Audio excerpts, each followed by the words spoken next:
داسې شاعر لکه ګراهمي. کیني د غونډۍ تر شا چې وړوکی د اوبو ډنډ هم پکې و بایسکل ودراوه. هیک دا ځل هم د خپلې خوښې په ځای کې ناست و او په ډنډ کې کبان نیول.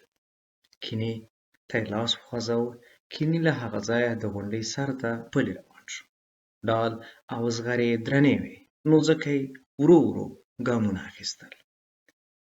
د کاج او څېړیو له ونو ورتېر شو. د غونډۍ شنه ځمکه یې ورو ورو تر پښو لاندې کېده. دا غونډۍ په نږدې سیمو کې تر نورو ټولو غونډیو لویه او لوړه وه. د کینې کورنۍ تل تله پلرونو او نیکونو ورپاتې وه. تېر اوړی کې کیني دلته پتنګان نیول او وحشي ګلان یې ټولول. په مني کې به باد د ولې له څانګو تېرېده او په پاڼه پاڼه یې ورته لوسته. کیني د خځلو د سطل سرپوښ کلک نیولی و. دا نو د ده د خوښې څیز و. ډېر وخت به یې په لوبو کې کاروه. سرپوښ څو ځایه کوږ او ټیټ شوی هم و. کیني له ځان سره فکر کاوه ممکن ښامار د دې سرپوښ تورو دیګونو او کټوریو په لیدو خپله ماته ومني او زما درناوی وکړي. دا هم امکان لري چې زما په لیدو وویریږي. لمر چې ډوبېده، کیني د غونډۍ څوکې ته ورسېد. لاندې د کلي د څراغونو رڼا لیده. لویدیځه خوا کې وریځې رنګه ښکارېدې. له طلایي رانیولې تر تېز نارنجي پورې ټولو رنګونو سره رڼا شیندله او بیا به ورو ورو دا رڼا ځینې غرنیو شین رنګه ګلانو غوندې پیکه کېدله. کیني ختیځې خواته وکتل چې قطبونو ته رڼا خوروله. ماښام د غونډۍ لاندې برخې ته یې وکتل. ښامار تاو او ویده پروت و. د سوی بچي ناړې تر ستوني تېرې کړې. دا ژوی خو تر هغې ډېر لوی دی چې دی په خپل کتاب کې لیدلی و. ډېر لوی. کیني ورو ورو ور روان شو. په زړه کې خوشحاله و چې د ده په ورو تګ به ښامار خبر هم نشي او دی به ناببره پرې حمله وکړي. کیني د ښامار خواته نیمه لار وهلې وه چې له ځان سره یې فکر وکړ لکه چې د ښامار راپام شوی دی. که داسې نه وی نو د زمري په شان به نه وی غورېدلی. لکه وینو ته تږی یو غټ زمری. کیني په خپل ځای په دې هیله ودرېد چې ښامار به غورېدا بس کړي او بېرته به ویده شي. خو ښامار له ځایه نه خوځېده. وروسته د کیني ورپام شو چې دا خو ویده دی. دا غورېږي نه بلکې په خوب کې خورېږي. کیني ورو له ځان سره ویل په کتاب کې خو یې د خورېدا په اړه هیڅ نه و لیکلي. کیني له بکسه کتاب راویست. یو ځل بیا یې تصویرونه له نظره تېر کړل. تصویرونو یو ښامار ښوده چې له خولې یې ناړې روانې وې او پوستکی یې کب ته ورته او داسې کتل ته وایي چې اوس حمله کوي. کیني مخامخ ښامار له ځان سره مجسم کړ. د دې خو ناړې نه بهېدلې او پوستکی یې هم تر هغه ډېر وړین ښکارېده چې په کتاب کې و.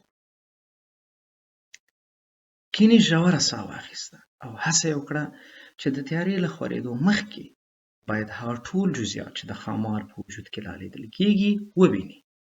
دی نه غوښتل چې ښکالو یې واورېدل شي، که نه زړه کېده چې څراغ بل کړي او هر څه ښه له نږدې وویني.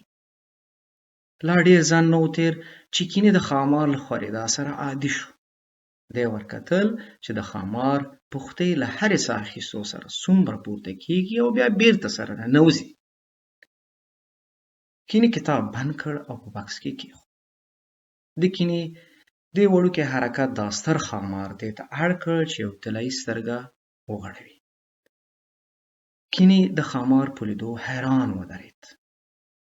دې غټې بلا سره راپورته کړ او ټول تمرکز یې خپلو سترګو ته مخامخ وړوکی سوی باندې وکړ. بیا یې ځان سره وخوځاوه، ارګیم یې وکړ او بېرته یې سر کېښود. په دې خو تاسو هم پوهېږئ چې کله کله موږ بېرته سملو ویښ یو، خو داسې مو ځانونه غلي کړي وي چې ته وایې ښه درانه ویده یو. دا کار هغه وخت ډېر کوو چې مور یا پلار کوټې ته راشي چې وګوري موږ ویده یو که ویښ، او موږ ځانونه غلي کړي دي. ښامار سترګه پټه کړه خو په خوبولي غږ یې وویل زما خواته تیږې راګوزار نه کړې. په لرګي مې ونه سکونډئ، چغې ونه وهې ځکه دا کارونه مې نه خوښېږي. په دې خو دې بیخي وخت ضایع نه کړ چې پر ما اوبه راویشېندې او هڅه وکړې چې اور مې مړ کړې. دا کار بې ګټې ده. زه همدا اوس په دې شنه غونډۍ او په دې سړه ځمکه ډېر آرام پروت یم او غواړم خوب وکړم. تا چې کومه ډوډۍ راوړې همدلته یې پرېږده او لاړ شه. ښامار په ورو ورو خبرې کولې او بیا یې داسې وښوده چې ویده شو. د خورېدا او غورېدا ترمنځ به یې غږونه له خولې ووتل. کینې له ځان سره ویل هیڅ او بیا هم هیڅ. زه باید له یو بل تکتیکه کار واخلم چې دا ټول ښاماران دومره لږ غږېږي. هو نو دې کې خو کومه په زړه پورې خبر نه وه ځکه ښاماران خو ټول پخوا مړه شوي دي. ای وړوکیه تا ماته کومه قرباني راوړې ده؟ د خوړلو یا د څښلو لپاره دې کوم څه راوړي دي؟ که دې راوړي وي همدلته یې پرېږده او ته ورځه کور ته چې در باندې ناوخته کېږي. کینې ځواب ورکړ زه ما هیڅ شي نه دي راوړي. ښامار غلی پروت و او سوي ته یې ویل ډوډۍ دې نه دي راوړي؟ نو د څه لپاره دې دا دیګونه او کټوري رابار کړي دي؟ که غواړې چې دلته زما لپاره خوندور خواړه پاخه کړې. د خزلو د سطل سرپوښ ته ور وکتل او ویل او په دې لوی قاب کې به خواړه راته ږدې؟ کینې په فکر کې ډوب شو. په کتاب کې خو د ښامارانو د خورېدا په اړه څه نه وو لیکل شوي او دا چې دوی لا قرباني هم غواړي د دې خبرې خو څرک هم نه و. داسې ښکاري چې د کتاب لیکوال دا موضوع اصلا جدي نه ده نیولې یا دا چې په دې اړه یې خپلې څېړنې نه دي بشپړې کړې. کینې جارو څنګ ته کېښوده او ویل زه د ژویو په اړه یو کتاب لرم چې زه یې په لوستو لګیا یم خو اوس ډاډه نه یم کوم څه چې په دې کتاب کې راغلي ټول به رښتیا وي که نه. ښامار سترګې خلاصې کړې او نیغ په ځای کې کېناست. د ژوو په اړه کتاب؟ رښتیا؟ بیا یې لاسونه سره ومښل او وویل ته راوړه دا کتاب دی چې زه یې هم وګورم. لور ته ورته نوکان باندې خپل پوڅکي وګراوه. نوکانو دومره لوی و لکه کینې. وړوکی سوی له بکسه کتاب راویست، وریښمین بند یې خلاص کړ او د ښامارانو سپرکه یې راواړوه. دا د کتاب در واخله خو هیله کوم چې ویې نه سوځوې. دا مې له ملګري امانت راوړی دی. سوځول؟ تا ته زه کوم احمق ښکارم چې کتاب به سوځوم؟ زه مې خپله لکۍ ولې نه سوځوم چې کتاب به سوځوم. ښامار د کتاب نوم ولوست. د پاچاهانو لپاره د ژوو کتاب. اوس به یې وګورم چې څه پکې دي. ښامار خپله ورټوله شوې لکۍ د تیږو ترمنځ وغځوله. اوسپنیز چوکاټ والا عینکې یې راویستې او په وړینه پوزه یې کېښودې. د سوي لپاره د عینکې عدسې داسې ښکارېدې لکه د ماښامنۍ ډوډۍ قاب. کینې له سر نه دیګ لرې کړ، په بل مخ یې واړوه او د پاسه پرې کېناست. دی نه غوښتل چې ډېر وخوځېږي او بیا یې هم ویل که ښامار د حملې اراده ولري نو زه باید تېښتې ته تیار اوسم. ښامار ویل هر وخت همداسې وي چې کتاب لاس ته درشي بیا به تیاره وي او نه به لوستل کېږي. کولی شې دا څراغ دې راته بل کړې؟ کینې ځواب ورکړ هو ولې نه. څراغ بل شو. رڼا ته د ښامار لکۍ او اوږده غاښونه هم ښکاره شول. ورورکو په خاموشۍ کې د ښامار په سر تته رڼا خوروله. کینې د دیګ پر سټ ناست و او د وښو یو ډونډاری یې په لاس کې تاوه. کله کله به یې غاښ ته لاندې کړ. هڅه یې کوله ځان عادي وښیي. یو وارې پوښتنه وکړه څومره وخت دلته پاتې کېږي؟ ښامار چې د کتاب پاڼې اړولې ویې ویل نه پوهېږم خو په دې کتاب کې لیکل شوي معلومات سم نه دي. کینې وپوښتل څنګه؟ وګوره دلته لیکلي دي چې د ښامار قوت د ده په خطرناکه اوږده لکۍ کې ده. که لکۍ دې ګنډه ور واچول شي قوت یې له منځه ځي. مګر احتیاط کوئ چې ښاماران وژونکي دي. غلط وړکیه وړکیه سړي ته ما ته ووایه تا ته چې په لار کې هر څه په مخ درځي ته به یې وژنې؟ کیني ځواب ورکړ په هیڅ صورت نه. په همدې شیبه کې کیني هیله درلوده چې کاش دا دیګ مې په سر وای. دی د خځلو د سطل سرپوښ ځان ته ورنږدې کړ او دومره کلک یې ونیوی تا وایي چې نور ماتیږي. ښامار وویل ودې لید خو ځینو کسانو ته چې هر څه په مخه ورشي نابودوي یې. په تېره بیا کله داسې یو چا سره مخ شي لکه زه، خو زه هم تا نه وژنم، یا دا چې همدا شیمه دې نه غواړم ووژنم که څنګه؟ کیني له ځان سره فکر وکړ دا خو به یې کوم بل چل نه وي. د کیني زړه داسې دربېده چې ته وایې اوس له خولې راوځي. منډې ته یې ځان چمتو کړی و، خو ویل یې که دې کټوری او دا نور شیان په غونډۍ کې پرېږدي مور او پلار به یې سخت په غوسه شي، ګیورګ به هم غوسه شي او دومره پیسې هم نه لري چې د کتاب په بدل کې ورکړي. یو ځل بیا یې ښامار ته ور وکتل او یې ویل همدا شیبه خو ما نه وژنې که نه؟ ښامار په ځواب کې ورته ویل نه، او خیال هم نه لرم، ما تر اوسه هیڅ څوک نه دي وژلي او زه غواړم دا ویاړ ځان ته وساتم. له همدې سره کتاب بند کړ او کیني ته یې ویل ډېر کلونه مخکې د ښامارانو ترمنځ سیالي وه.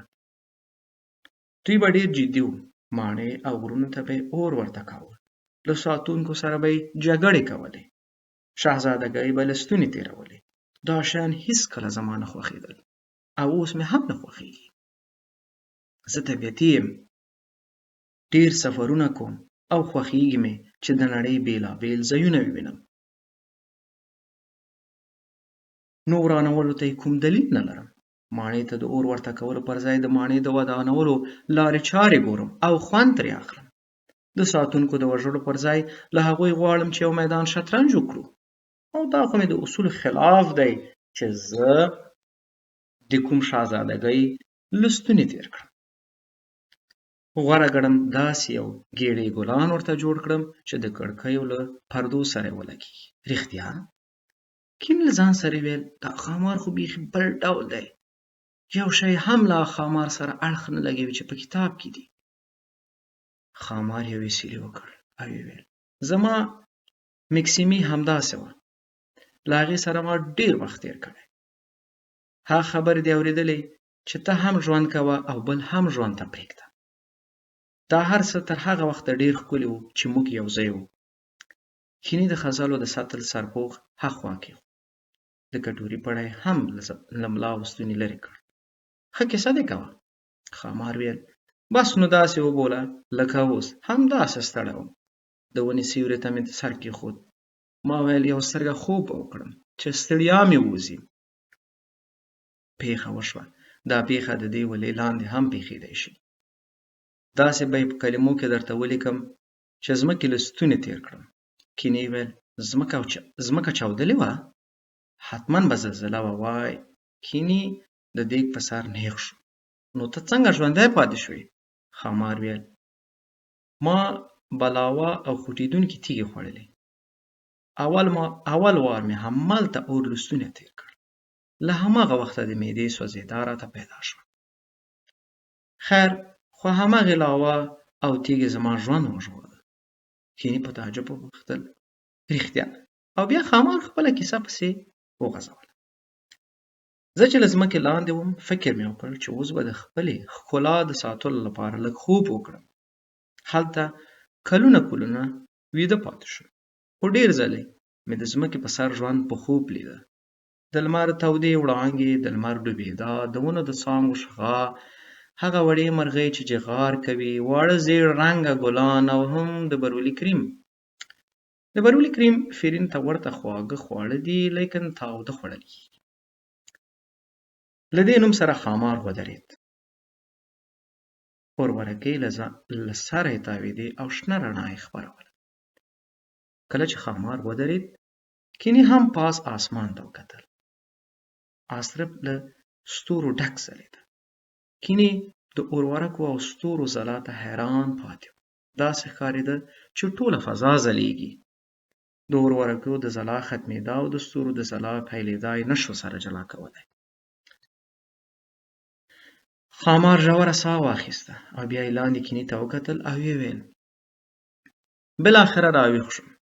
ما په خپله ورورینه ساه د ځمکې له تله د ځمکې تر سره یوه لار وسوځوله. تر هغه مې پوکیا ورکاوه چې د ځمکې سر مې تر سترګو شو.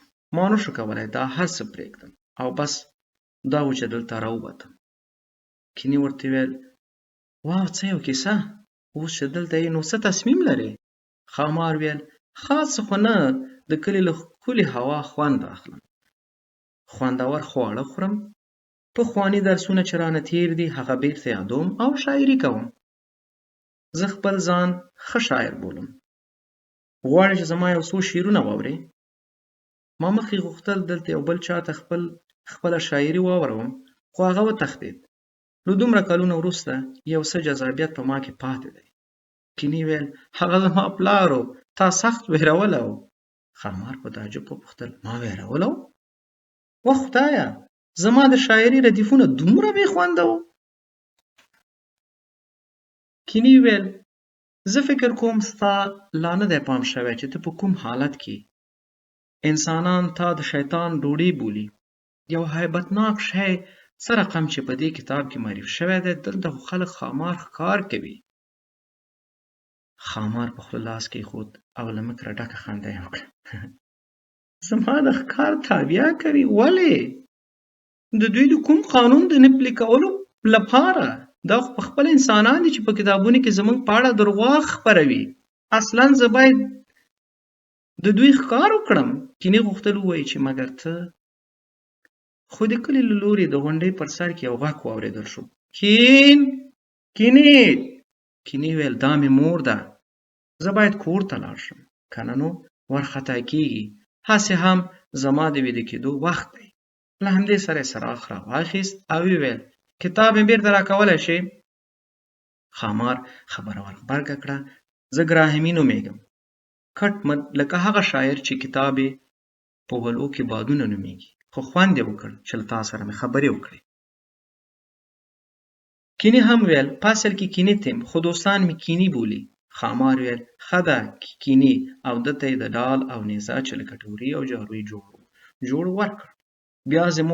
بیا زما لیدو ته راشه، دا وار د کورنۍ هم در سره راوله. کینې ورته ویل څنګه دې خوښه ده چې سبا ډوډۍ ته زموږ کور ته راشي، د مجلس لپاره به څه خپله هڅه وکړم. ښامار پوښتنه وکړه چې ستا مور خوندور پخلی کولی شي؟ هیله کوم زما له خوا ورته ووایې چې زما ګازرو، الوګانو او د برولی کریم ته سخت زړه کېږي. کینې ویل سمه ده، زه به ورته ووایم، خو زما کتاب به څنګه شي؟ هیله کوم دا کتاب ماته راپرېږده، زه به یې ولولم. نن شپه د لوستو لپاره څه نه لرم بل دا چې ښکلې کیسې زما خوښیږي. کینې کتاب له خپل نوي ملګري سره پرېښود او له غونډۍ مخ په زوړ د خپل بایسکل خواته منډه کړه. هیجاني د کور خواته روان و. له ځان سره یې دا حالت نشو مجسم کولی چې اوس به خپلې مور او پلار ته د ښامار کیسه څنګه کوي. څه رقم به ورته وایي چې ښامار ګراهمي په حقیقت کې څومره جالب و.